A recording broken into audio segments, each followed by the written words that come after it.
Halo teman-teman semuanya, saya Atrino Mulyadi dari kelas Manajemen A2 Pagi, semester 4.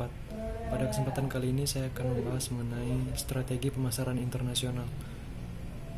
Manajemen pemasaran internasional adalah pemasaran yang kegiatannya melewati batas-batas lebih dari satu negara atau ruang lingkup yang domestik. Pemasaran internasional merupakan penerapan konsep, prinsip, aktivitas, dan proses manajemen pemasaran dalam rangka penyaluran ide, barang atau jasa perusahaan kepada konsumen di berbagai negara.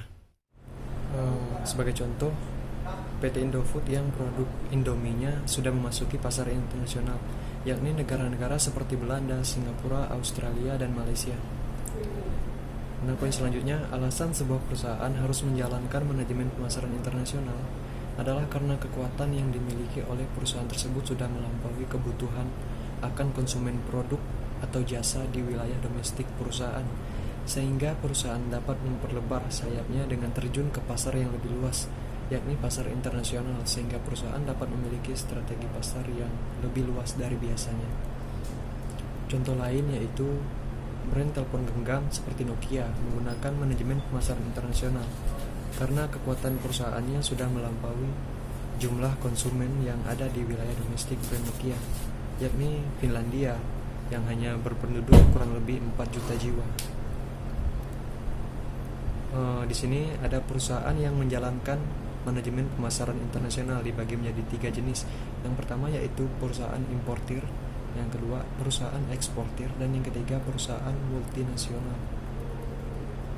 Oke teman-teman, poin selanjutnya yaitu perbedaan pemasaran internasional dan dalam negeri. Nah, di dalam negeri menggunakan cara perekonomian yang terencana, memberikan hak kepada pemerintah untuk mengatur faktor-faktor produksi dan alokasi hasil produksi. Konsep bisnis di dalam negeri cenderung kepada bagaimana mensejahterakan rakyat dan cenderung memiliki jarak kekuasaan yang jauh antara pemimpin dan bawahannya atau pekerja. Sedangkan di luar negeri mengembangkan budaya organisasi dengan tradisional maupun budaya perekonomian pasar yang kompetitif dan adanya sistem manajemen paralel, yaitu sistem administrasi dan struktur kepemimpinan internal yang melibatkan orang-orang di lingkungan partai komunis yang disebut sistem dua kendali. Poin selanjutnya, manajemen pemasaran internasional dibutuhkan saat suatu perusahaan mau melakukan ekspansi keluar wilayah domestiknya agar dapat memperlebar pasarnya dan menciptakan peluang baru dalam berbisnis. Proses ini terjadi dalam tahap STP atau segmenting, targeting, and positioning.